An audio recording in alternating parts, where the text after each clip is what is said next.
जो भी आते हैं मैया जी तेरे दर पे, उसे कुछ न कुछ तो जरूर मिलता है। वाह, आज बहुत खुशी की बात है कि हम लोग यहाँ आए हैं। इस फोन भी आया था कि यहाँ आने के लिए आप भैया एक बार आपको बड़ा अच्छा लगता है, तो बोले ठीक ठीक अब तो आज बहुत खुशी की बात है। अभी सब जगह हम घूम घूम के आप सभी कमरिया बंधुओं का सेवा करने के लिए गाने गाते हैं, और कहीं भी हम आपसे लगभग 10 साल से इस लाइन में आते हैं, कहीं सब जगह से ही माँ सरस्वती का आशीर्वाद है, हम जाते हैं जरूर। वाह, हाँ,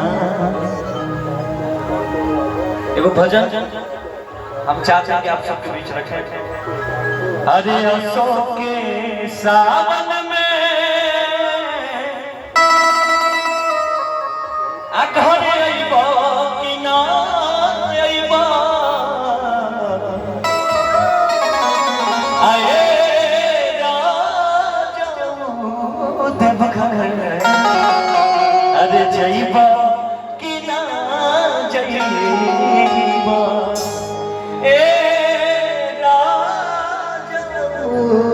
देवघर जइबो कि ना जइबो।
पानी का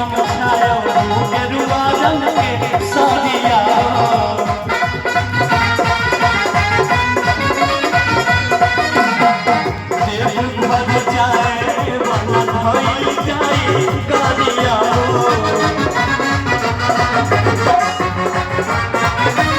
इनले पानी का मछाया के रुआन के सागिया देव भर जाए वाला भई जाई गानिया दिल के आस पुरैबो कि हमरा के छछनैबो मन के आस पुरैबो कि हमरा के छछनैबो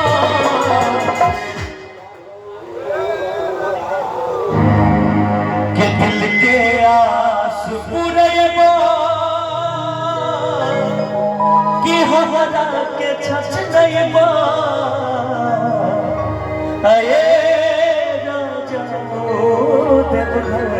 अरे जइबा कि ना जइबा ए राजा देवघर अरे जइबा कि ना जइबा।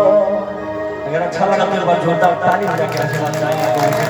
बहुत बहुत प्यार बहुत बहुत आशीर्वाद। आई एक भजन और छोटा सा चूंकि भैया लाए हैं कि बड़ी दूर से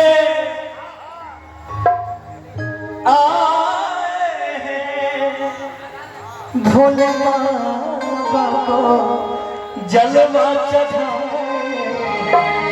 लेकिन भोलेनाथ से कहेंगे कि अपना ले